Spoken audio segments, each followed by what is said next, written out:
Bienvenidos. En esta ocasión vamos a empezar con una serie de temas que son los antibióticos. Son 5 clases de antibióticos y vamos a ver en esta clase los fármacos para tratar infecciones bacterianas. En otras clases vamos a ver antivirales, antiparasitarios, antifímicos y antimicóticos. Bien, comenzando con algo importante para todos estos temas. Eh, la quimioterapia antimicrobiana o el tratamiento de infecciones. Este tipo de tratamientos, esta quimioterapia, se basa en unas características muy particulares.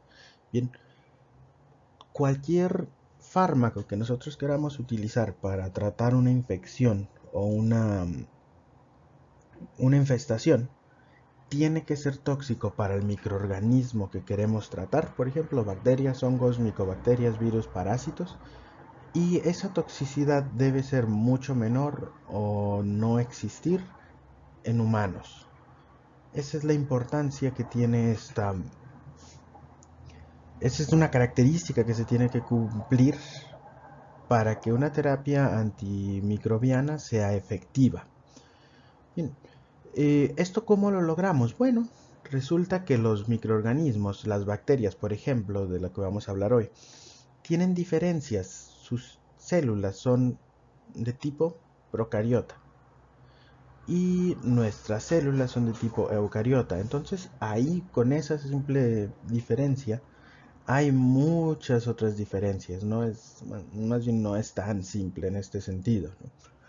Y bien, como ejemplos tenemos la presencia de pared celular. Esa es una diferencia entre las bacterias y nuestras células.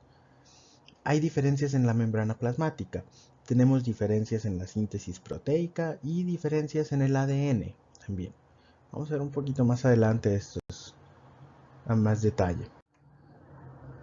Por ejemplo, la célula bacteriana es una célula procariota. No tiene un núcleo, solo tiene un cromosoma y la pared y estas contienen pared celular. Esas son diferencias que tenemos nosotros, algunas de ellas. Los ribosomas también son diferentes, los vamos a ver un poquito más adelante, estos en un grupo de fármacos. Pero bien, estos tienen pared celular. El ADN es un solo cromosoma y no está envuelto en un núcleo. Eso también es una diferencia en nosotros, ¿no? De una bacteria a una célula nuestra. Bien, ustedes recordarán de sus clases de microbiología una que hay una clasificación de las bacterias dependiendo de una tinción que se llama tinción de Gram. Esta clasifica a las bacterias en gram positivos o gram negativos. Esta clasificación es importante no solo para saber el color del que se pintan las bacterias. Tienen diferencias estructurales y funcionales estas bacterias entre gram positivos y gram negativos. Estas diferencias, algunas de ellas, van a ser utilizadas a la hora de tratar infecciones. Entonces, esta clasificación tiene cierta importancia en el tratamiento de antimicrobiano. Por ejemplo, aquí están las imágenes de las diferencias en la membrana. Una célula gram positiva es gram positiva porque sí se tiñe con la tinción de gram. Se tiñe porque contiene una pared celular. Esta pared celular de peptidoglicanos es lo que se va a tender a teñir. ¿La gram negativa lo tiene? Sí, sí tiene, pero es más delgada y se encuentra abajo de otras estructuras de una membrana externa. Es por eso que no se tiñen en tinción de Gram. Como ven, entonces una membrana celular y pared celular de una célula gram negativa es relativamente más compleja. Tiene poros, tiene más proteínas y tiene algo que se llama el espacio periplasmático, ¿no? Entonces tiende a ser un poco más compleja. Ahora, vamos a ver esto qué importancia tiene. Bueno, un poquito más adelante vamos a ver fármacos que su mecanismo de acción consiste precisamente en la inhibición de síntesis de pared celular. En cuál van a ser más, en alguna de este tipo de bacterias va a ser más efectivo este tipo de fármacos, ¿no? Y viendo las imágenes pensaríamos obviamente que en la gram positiva, que tiene una membrana plasmática, una pared celular más amplia, ¿no? Bien, los antibióticos se pueden clasificar según el proceso bioquímico bacteriano que afectan. Aquí vamos a tener varios grupos de antibióticos. El primero de ellos, por ejemplo, los antibióticos que interfieren con la síntesis o acción del ácido fólico. Aquí tenemos dos grupos de fármacos, las sulfamidas y el trimethoprim.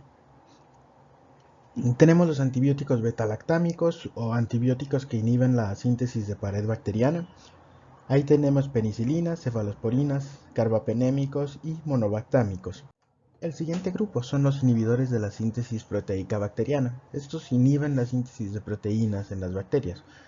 Aquí tenemos tetraciclinas, anfenicoles, aminoglicósidos y macrólidos. Y por último, los antibióticos que afectan a la topoisomerasa 2. Aquí están las quinolonas. Bien, el primer mecanismo de acción que vamos a ver, o el proceso bioquímico de las células que podemos afectar, es la síntesis o la acción del ácido fólico. El primer grupo de fármacos, las sulfamidas, estos son antibióticos inhibidores de la síntesis de ácido fólico. Actualmente solo hay dos fármacos de este grupo en la práctica clínica, el sulfametoxazol y la sulfasalazina.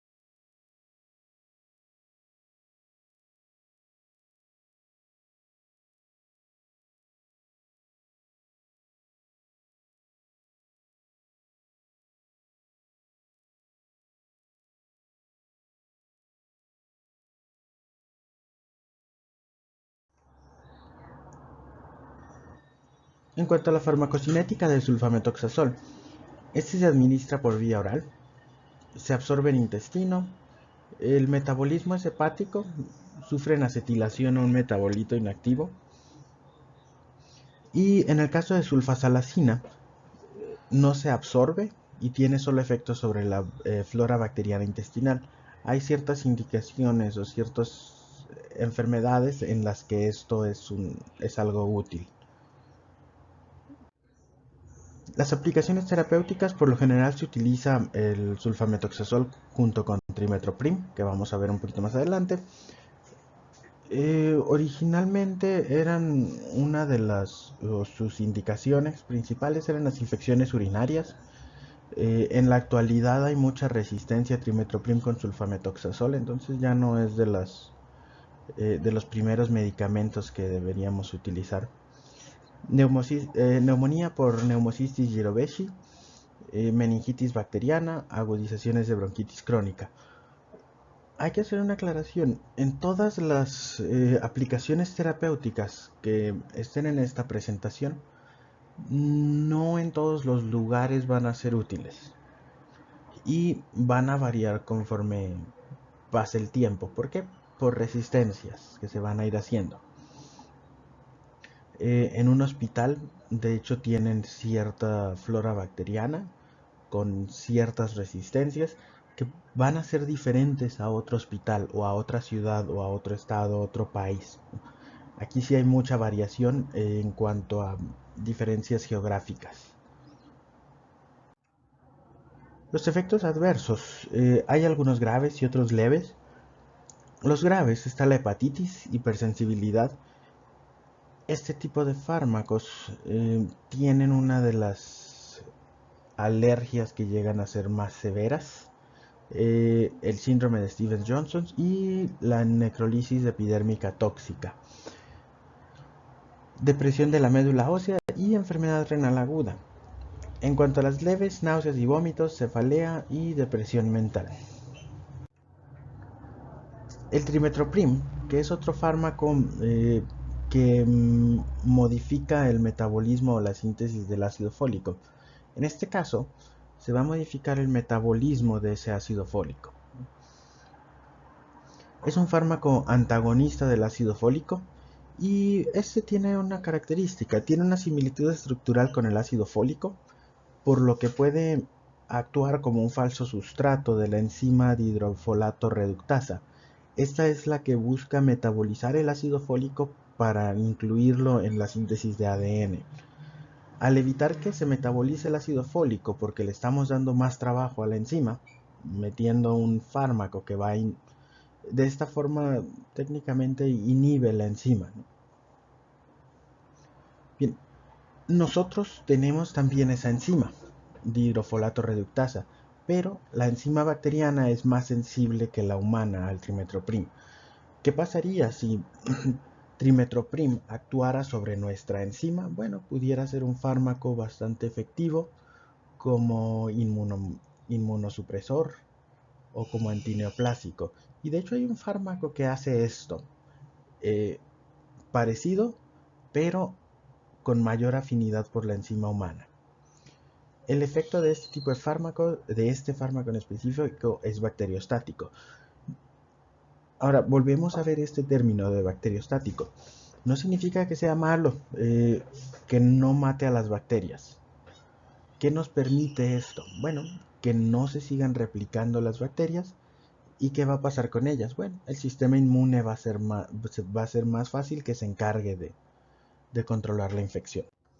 En esta imagen podemos ver la síntesis y el metabolismo del ácido fólico, así como los fármacos, los antibióticos que pueden actuar sobre ellos. Teníamos en primer caso las sulfamidas, que actúan inhibiendo la dihidropteroato sintasa. Esta enzima se encarga de convertir el ácido paraminobenzoico en ácido fólico. Posteriormente, una vez que tenemos ácido fólico, necesitamos que otra enzima, la dihidrofolato reductasa, lo convierta en tetrahidrofolato. Trimethoprim se encarga precisamente de inhibir esa enzima. ¿Por qué es importante todo esto? Bueno, porque este tetrahidrofolato va a ser utilizado en la síntesis de timidilato y otras componentes importantes para los ácidos nucleicos. Si no se sintetizan los ácidos nucleicos, las bacterias no pueden replicarse principalmente. El trimethoprim es administrado por vía oral, tiene buena absorción intestinal y es bien distribuido a todos los líquidos corporales y tejidos. Las aplicaciones terapéuticas van a ser las mismas que en el caso de las sulfamidas, sulfametoxazol, ya que por lo general se utiliza en combinación con sulfametoxazol. No se inhibe un solo paso de la síntesis y el metabolismo del ácido fólico. Se busca inhibir los dos.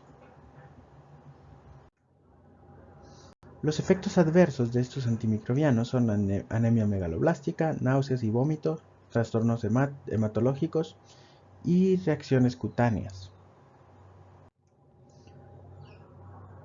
Pasando al siguiente grupo de fármacos, los betalactámicos. Aquí tenemos varios grupos de fármacos, varios subgrupos, pero todos tienen algunas características en particular.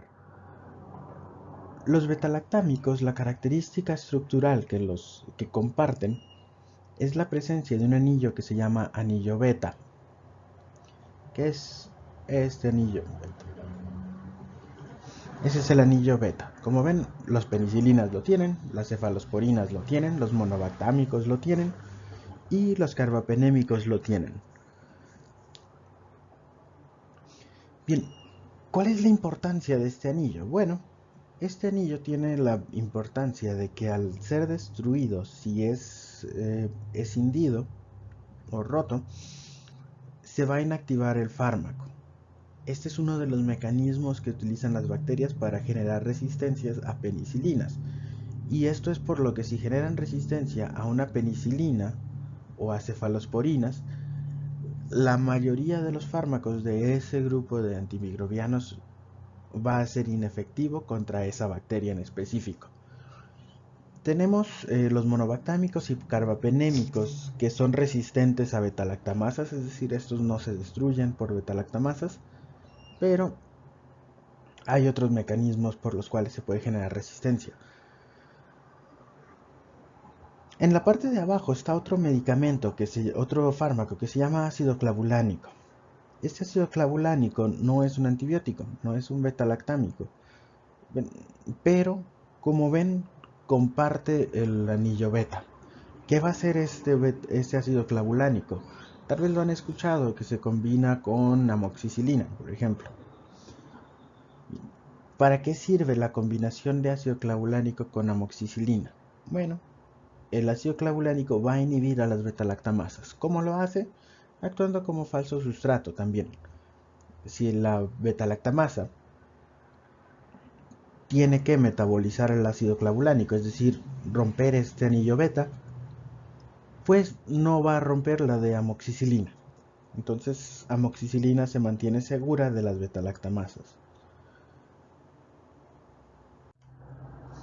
Las penicilinas son fármacos antibióticos de uso muy común.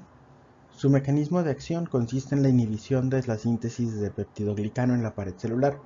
Si recordamos, las que tienen la pared celular más grande de peptidoglicano son las gram positivas. Entonces, este tipo de medicamentos va a actuar principalmente contra bacterias gram positivas. Existen diferentes tipos de penicilinas que tienen diferentes actividades antimicrobianas, como son la benzilpenicilina o penicilina G, la penicilina B, penicilinas sintéticas como en el caso de la meticilina, penicilinas de amplio espectro como ampicilina y amoxicilina, y penicilinas de espectro extendido como ticarcilina o piperacilina. Cuando hablamos de espectro antimicrobiano o de algún antibiótico, nos referimos a la cantidad de tipos de bacterias o especies de bacterias que pueden matar o que son sensibles a ellas. Cuando les dicen amplio espectro, significa que puede matar una amplia gama de bacterias, es decir, a muchos tipos de bacterias. Bien, el mecanismo de acción de las penicilinas. Estas se unen a proteínas de unión a la penicilina y de esta manera inhiben la formación de puentes cruzados entre las cadenas peptídicas del peptidoglicano. También inhiben las enzimas autolíticas de la pared bacteriana, por lo que básicamente lo que hacen es que la célula forma las proteínas del peptidoglicano, pero no pueden unirse entre sí para formar la pared bacteriana. Entonces la célula se queda con un montón de proteínas adentro de ella que no tienen ninguna utilidad o no le puede dar el uso que debería hacer, ¿no? De esta manera se acumulan y causan que la bacteria se rompa y se muera. Este tipo de medicamentos sí son no son bacteriostáticos. Estos son bactericidas. La farmacocinética de las penicilinas es algo variable, principalmente su absorción. Algunas pueden ser absorbidas adecuadamente por vía oral, es decir, en el intestino, pero otras no tanto. En el caso de las que no pueden ser absorbidas por intestino, lo que se hace es cambiar la vía de administración. Estas se pueden administrar por vía intramuscular o intravenosa.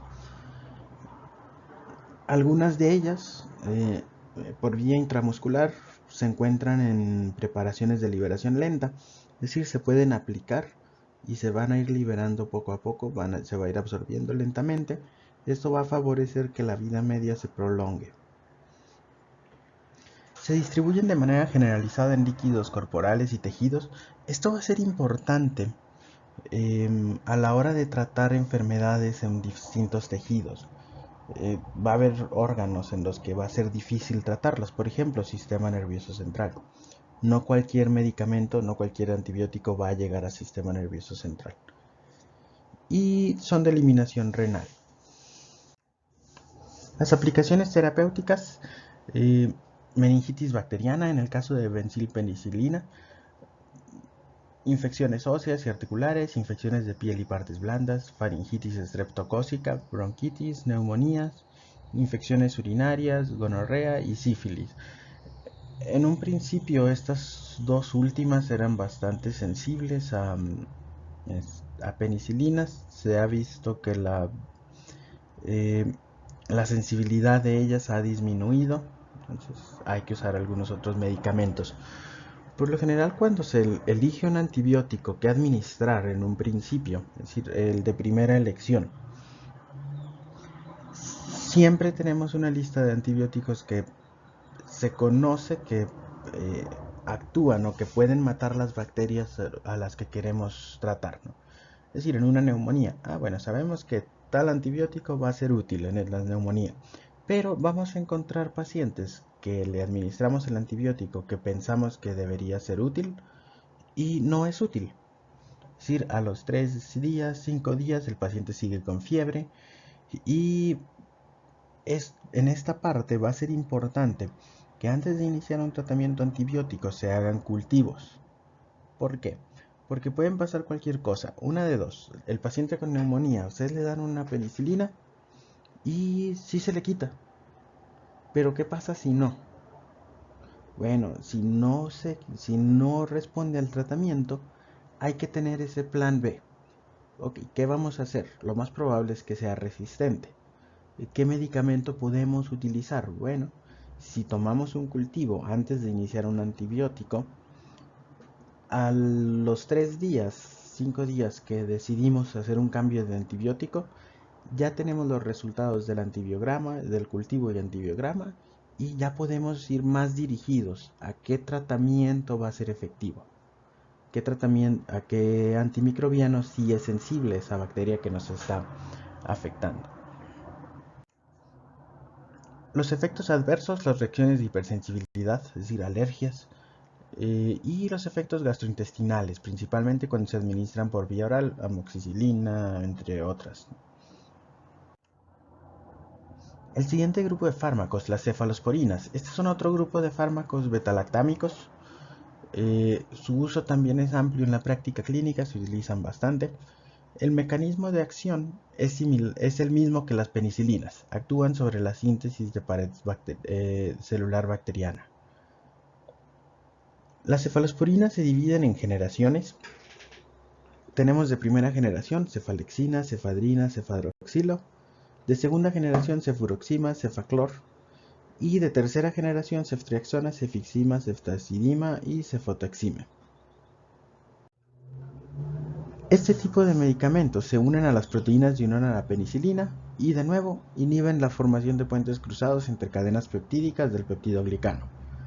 De esta manera, ¿qué pasaba? Bueno, tiene la bacteria llena de proteínas que no puede utilizar para nada y esto ocasiona ruptura de la célula. De esta manera son bactericidas. Algunas de estas se pueden administrar por vía oral, las de primera y segunda generación principalmente, pero las más útiles, que son las de tercera generación, solo son por vía parenteral, intramuscular o de preferencia intravenosa. Se distribuyen de manera generalizada, cefotaxima, cefuroxima, ceftriaxona, atraviesan barrera hematoencefálica. Entonces, si el paciente tiene una infección en el sistema nervioso central, hay que utilizar una de ellas, es decir, una meningitis o alguna otra infección de este tipo. La eliminación es por vía renal, excepto ceftriaxona, que también se elimina por vía biliar. Las aplicaciones clínicas, aquí como ven, van aumentando la complejidad de las infecciones y entre más graves son, tendemos a utilizar antibióticos con mayor potencia o con un espectro más amplio, ¿no? Aquí tenemos septicemia, neumonías, meningitis, infecciones de vía biliares en el caso de ceftriaxona y infecciones urinarias y sinusitis. Aquí las infecciones urinarias son complicadas por lo general. Los efectos adversos. Hay reacciones de hipersensibilidad, también puede haber alergias a este tipo de medicamentos, cefalosporinas, pero solo el 10% de pacientes que tienen alergias a penicilinas presentan alergias a cefalosporinas también.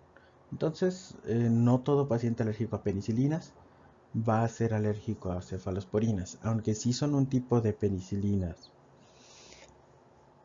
Otro efecto adverso es el daño renal y la diarrea. Cuando se presenta diarrea después de un tratamiento largo de más de una semana por antimicrobianos de amplio espectro, siempre hay que pensar en esta bacteria, Clostridium difficile. El siguiente grupo de fármacos son los carbapenémicos. Estos actúan de la misma forma que las penicilinas y otros betalactámicos. Va a ser un poco repetitiva esta parte. Ejemplos de estos son imipenem, meropenem, ertapenem. Estos solo se administran por vía parenteral. No son activos por vía oral, no se pueden absorber. Se van a metabolizar por vía renal y también se van a eliminar por esta vía. Se puede combinar con cilastatina, que es otro fármaco que va a inhibir su inactivación por enzimas renales. Esto va a permitir que duren más tiempo actuando en ciertos pacientes. Los carbapenémicos se reservan para indicaciones limitadas, no significa que no sirvan para otra cosa. Tienen un espectro bastante amplio, tienen resistencia a betalactamasas muy importante, pero estos son de los mejores antibióticos que tenemos en la actualidad. Si los utilizáramos para cualquier infección, van a desarrollar resistencia las bacterias a ellas y el problema va a ser que nos vamos a quedar sin antibióticos, sin los mejores antibióticos que tenemos. Entonces, todas las enfermedades para las que se reservan son de importancia en este caso. Sus efectos adversos son similares a otros betalactámicos y también presentan neurotoxicidad a concentraciones altas. El siguiente grupo de fármacos, los monobactámicos. El principal ejemplo es el Astrionam. Estos son resistentes a betalactamasas y son activos solo contra bacilos aerobios gram negativos, como Pseudomonas, Neisseria meningitidis o Haemophilus influenzae. No quiere decir de nuevo que sean fármacos inútiles. Estas bacterias de las que estamos tratando causan infecciones bastante severas y por lo general son resistentes a otro tipo de fármacos. Entonces, esto es importante que si este tipo de fármacos funcionan principalmente contra estas bacterias, no se utilicen para otras indicaciones que no son adecuadas. Los efectos adversos son los mismos que de otros betalactámicos y no presenta reacción alérgica cruzada con penicilinas. Los glicopéptidos son otro grupo de fármacos de este tipo. Son ejemplos de ellos son la vancomicina y teicoplanin. Actúan igual que otros betalactámicos, inhiben la síntesis de pared celular bacteriana. Sus aplicaciones clínicas también son limitadas, pero de nuevo es importante ya que se utilizan en infecciones, por ejemplo, por estafilococos multiresistentes o infecciones estafilocócicas graves en pacientes alérgicos a penicilinas. Estos fármacos no se absorben por vía oral, su administración es siempre vía intravenosa. Tienen una vida media de 8 horas. Les puede llegar a tocar ver que se administran por vía oral. En este tipo de fármacos, principalmente vancomicina. La única indicación para eso es infecciones por Clostridium difficile, que es una bacteria que infecta intestino, resistente a múltiples fármacos, es difícil de tratar y a veces lo único que queda es administrar vancomicina por vía oral.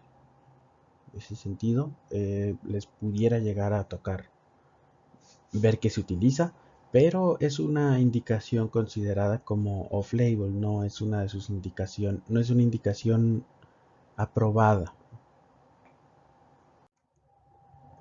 Los efectos adversos son fiebre, exantemas, flebitis en el sitio de inyección, ototoxicidad, nefrotoxicidad y hay otro que se llama síndrome del hombre rojo. En este caso, ese se presenta cuando se administra vancomicina a dosis muy altas. Hay una liberación de histamina en el paciente y precisamente presenta un enrojecimiento. Pasando a al siguiente mecanismo de acción, antibióticos que actúan sobre la síntesis proteica bacteriana. Este tipo de fármacos van a buscar inhibir la síntesis de proteínas bacterianas. Ahora piensen un poquito en esta parte. ¿Inhibir la síntesis de proteínas de una bacteria la va a matar? Si contestaron que sí, están mal. Este tipo de fármacos principalmente van a ser bacteriostáticos. El primer grupo de estos fármacos, las tetraciclinas. Aquí tenemos varios ejemplos. Uno se llama tetraciclina, otro oxitetraciclina, limeciclina, doxiciclina y minociclina. El mecanismo de acción de estos consiste en la inhibición de la síntesis de proteínas por parte de bacterias sensibles. Requieren un transporte activo para poder entrar a la célula bacteriana. Este tipo de fármacos van a ser, de nuevo, bacteriostáticos, no bactericidas. Estos se administran por vía oral por lo general. La absorción intestinal es irregular, excepto en el caso de doxiciclina y minociclina, que se absorben casi completamente. La absorción va a mejorar en ausencia de alimentos, ya que forman complejos no absorbibles con el calcio, magnesio, hierro y aluminio. Entonces la leche y antiácidos van a evitar que este tipo de fármacos se absorban. La utilidad es limitada en la actualidad de este tipo de fármacos porque la mayoría de las bacterias que eran sensibles a ellos desarrollaron resistencias. Eh, en raros casos va a servir en infecciones de aparato respiratorio y puede ser como segunda elección en el caso de pacientes alérgicos a penicilinas, y de las indicaciones en las que sí es muy común es en el acné.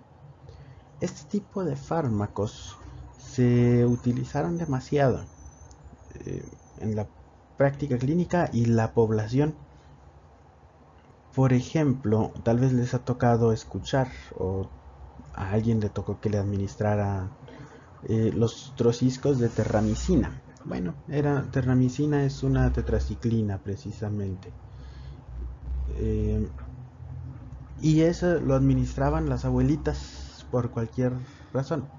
Al más mínimo síntoma de una infección de vías respiratorias aguda, superior, dolor de garganta, lo que sea, ahí van, la tetraciclina. Entonces, ¿qué pasó con esto? Bueno, si se utilizaron de esa manera tan desmedida, lo principal que iba a pasar pues era eso, un desarrollo de resistencias. Los efectos adversos de las tetraciclinas son trastornos digestivos, son irritantes para el estómago y ocasionan modificación de la flora intestinal. Ahora, estos se depositan en hueso y dientes en crecimiento, lo que ocasiona una coloración amarilla en estos y en ocasiones puede haber hipoplasia.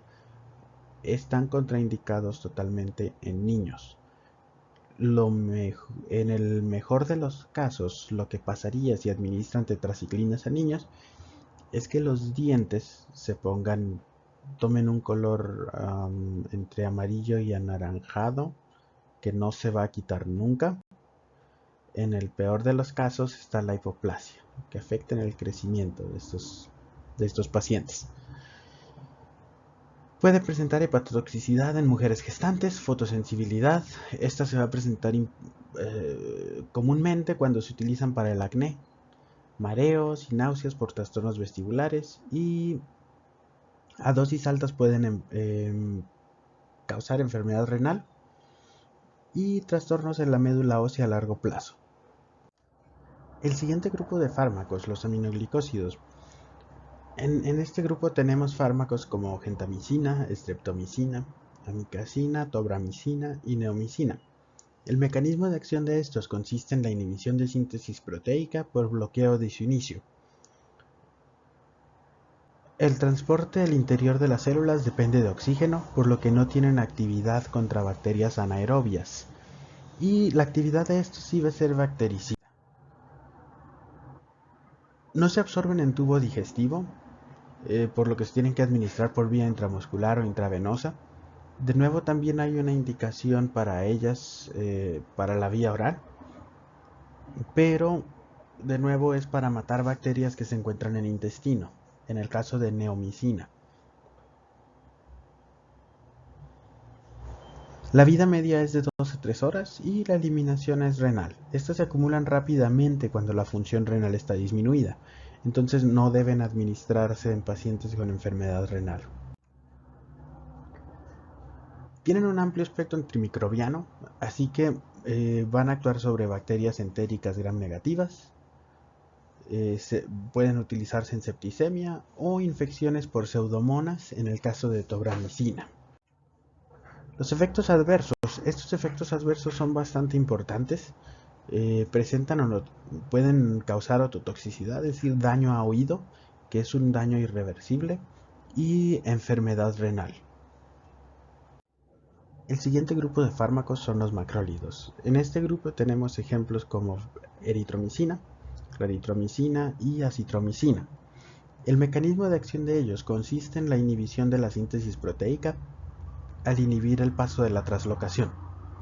Se unen a la subunidad 50S del ribosoma bacteriano, por lo que inhiben de esta manera la translocación. Las células eucariotas, como las del humano, no tienen la subunidad 50S, tienen una 60S y una 40S. En el caso de las bacterias tienen 50S y 30S. Entonces, esa es la diferencia. Ahí está la diferencia de por qué estos macrólidos no afectan nuestras células. Las aplicaciones terapéuticas de estos antimicrobianos, en el caso de eritromicina, tiene un espectro antimicrobiano similar a penicilina, entonces se puede utilizar como sustituto de penicilinas en pacientes alérgicos. Acitromicina es más efectiva contra gram negativos, pero su actividad contra gram positivos es menor que la de eritromicina. Y por último, claritromicina tiene un espectro similar a eritromicina, también puede ser activo en contra de algunas micobacterias. Vamos a volver a ver claritromicina en la próxima clase, que va a ser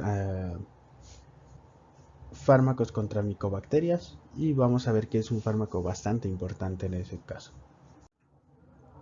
Dentro de sus efectos adversos, los más comunes pero no graves son los trastornos digestivos. Es muy fácil que ocasionen diarrea y dolor abdominal. En el caso de eritromicina, hay pacientes que pudieran resultar alérgicos a ella. Pasando al último grupo de fármacos, los antimicrobianos que afectan a la topoisomerasa 2. Estos van a ser las quinolonas. Son fármacos antimicrobianos de amplio espectro. Ejemplos de ellos, tal vez han escuchado algunos: ciprofloxacino, levofloxacino o floxacino. Tenemos norfloxacino, moxifloxacino y por último el ácido nalidíxico. Este tipo de fármacos inhiben a la una enzima que se llama topoisomerasa 2. Esta enzima produce una superespiral negativa en el ADN para permitir su transcripción o la replicación celular. Es decir, es la que desenrolla el ADN para poder hacer la transcripción o durante la replicación. Al inhibir la topoisomerasa 2 no se permite ni la transcripción ni la replicación celular. Estos se administran por vía oral, aunque hay formulaciones vía intravenosa de algunos de ellos, en el caso de ciprofloxacino, por ejemplo. Se absorben bien en el intestino, las distribuciones a todos los tejidos, en especial riñón, próstata y pulmón, y también ocasionan una concentración importante en fagocitos. No atraviesan barrera hematoencefálica excepto el ofloxacino. Entonces, si tenemos una infección en el sistema nervioso central, este tipo de fármacos probablemente no sean nuestra mejor elección. Su metabolismo es hepático por citocromo P450 en el caso de ciprofloxacino y norfloxacino, y la eliminación va a ser biliar y renal. Las aplicaciones terapéuticas: infecciones urinarias complicadas, infecciones respiratorias, otitis por Pseudomonas aeruginosa, osteomielitis crónica, gonorrea, prostatitis, cervicitis, y son útiles en la erradicación de Salmonella typhi en pacientes portadores. Sus efectos adversos: la infección por Clostridium difficile, alteraciones gastrointestinales, artropatías en sujetos jóvenes, cefalea, mareo y convulsiones que son poco frecuentes. Y bien, eso sería todo por esta clase. En caso de haber alguna duda, ya saben, va a haber un documento donde pueden poner sus preguntas.